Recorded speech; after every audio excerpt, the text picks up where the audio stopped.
going to. We're going to. This No, this is so ghetto. So no, man. This is insane. Where's Ricardo?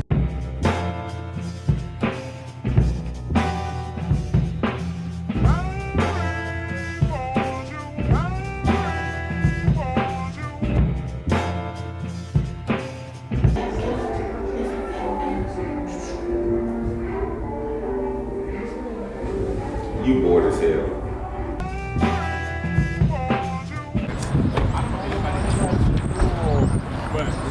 Wait, why? Where did my bag go? Ryan, where did my bag? You left it in the trunk.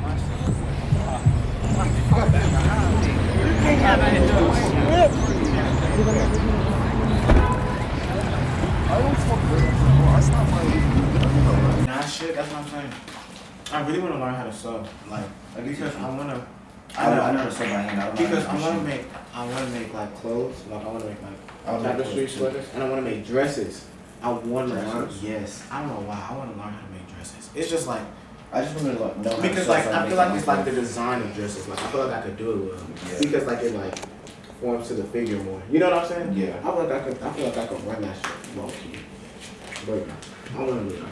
Calm her down. Tell her the room is filled with love or whatever feel-good bullshit you bugs come up with. The baby's heart rate has dropped dramatically. What? What do you mean? Okay, prep her. Talk to me, not each other. Becca, listen to me, okay? It's time to start pushing. Now? No, I'm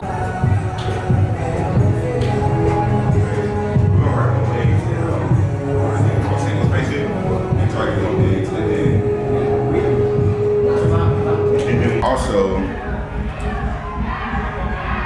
are we imagining on the relationship that he interacts with other characters that are known to the story?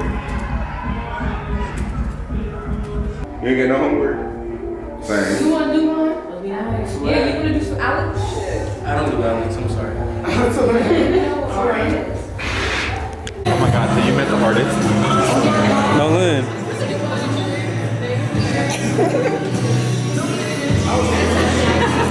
Oh my God. Yeah, where my kids at? Oh yeah, oh my God.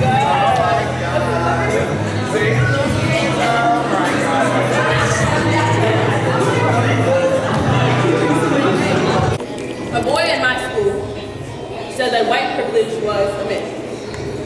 I told him his humor consisted of racism, sexism, and homophobia, and he could still 100% become a successful comedian. He responded with, that doesn't mean anything. White people struggle too. I mean, yeah, y'all struggle, but y'all don't struggle like I do, because they would pull a brother over without ever having a clue that this man is actually a doctor, and no, the car was not stolen from an old white lady named Sue. And just because you saw another black person doesn't mean it's somebody that I knew, and yeah, I'm black with dreads, but I'm not a danger to you. This last time I checked, I wasn't the one who brought a gun to school. Sometimes I stop and miss the good old days, when the days were still bad, but I just didn't know it, and mommy was still scared, but she just didn't show it.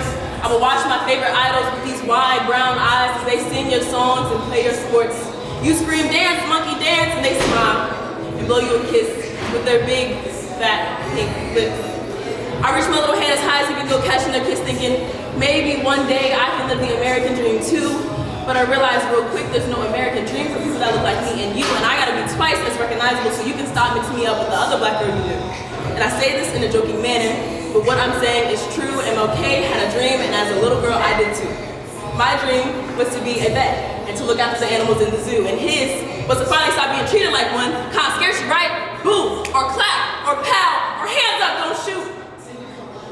I'm tired of living my life like I'm on a roller coaster, all hands and feet by my side, no sudden moves or outreaches, because a shaking hand reveals ill intentions. But what does it mean when your hand shakes out of fear, or when the shaking hand is the one holding your life? I close my eyes thinking it'll make it better, because if I can't see you, you can't see me, right? Right? I'm talking to you, right? Look, I'm sorry. I need to learn to control my aggressive nature. It's just this aggression wasn't formed for no reason. This aggression was formed from always wondering what they meant by that. From thinking you'll never make me a victim again. It's just my president's role model is Andrew Jackson.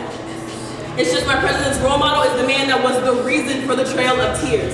It's just my president's role model sent troops to South Carolina to hang everyone who didn't agree with him. And now my leader is the man that wants to be like him. It's just I've been living on crumbs long enough while I watch everyone else eat the full cake.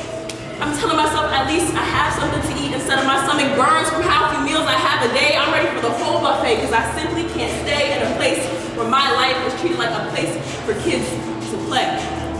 In the words of King, evil is present in this universe, but only the people with superficial optimism will debate over its reality. See, there is a difference between saying something doesn't exist and acknowledging its existence but making moves to change it.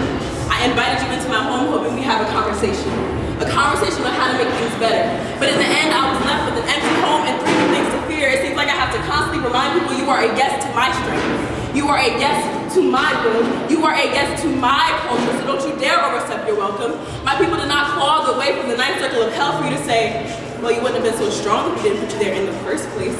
Like that strength wasn't built from carrying an entire empire on our backs, from doing pull-ups with the country chained to our ankles, from looking in the mirror every day and forcing ourselves to love what we see, to ignore what they say, to be like Rosa Parks and turn the other cheek, look the other way, to be like Benjamin Banneker and not waste time calculating a comeback to say, to be unapologetically who you are, just like Kanye.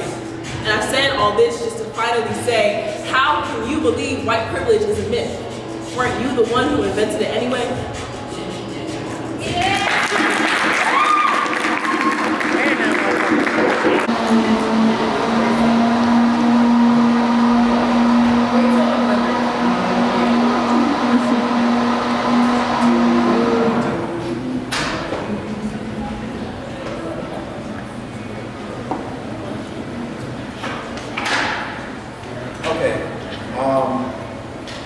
Sloshing around in the warm eternal waters, knowing nothing but the darkness. The darkness is protection and comfort. Comfort from all the evils and the uglies of the outside. The darkness. The darkness meant the quiet, the pause, the escape from the constant movement, the liberation of these decade-long shackles, and the end of the search. From finding the perfect in the imperfection and the truth in the inner lesson, understand that the revelation of the true competition will surely come. Understand that there is no truth, only you. You are the past, present, and the future. You are your ancestors. Their very blood runs through your veins. They're staring back at you every time you look into the mirror. They're with you through the darkness. Thank you.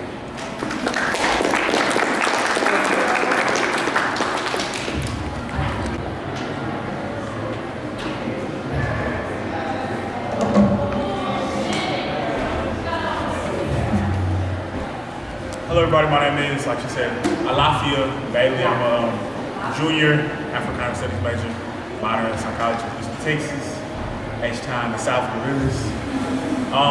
So this right here is called a djembe. So djembe was originated specifically in Mali, specifically from the Bamana people. So djembe means when everybody gathers for peace. All right. So anytime you hear somebody playing it, it's always like, oh, it's a little vibe, it's a little groove, because it's very peaceful.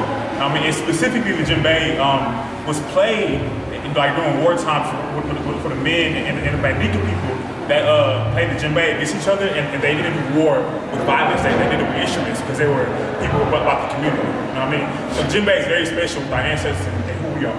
All right, and djembe is specifically played in Mali, Senegal, and Ghana, and Nigeria as well. I was actually named after my dad's djembe teacher, so Alafia, and also there's a song called Funga Alafia, Ashe Ashe, so we're gonna learn as well. I'm gonna warm up a little bit and we're gonna get into it.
Ashe.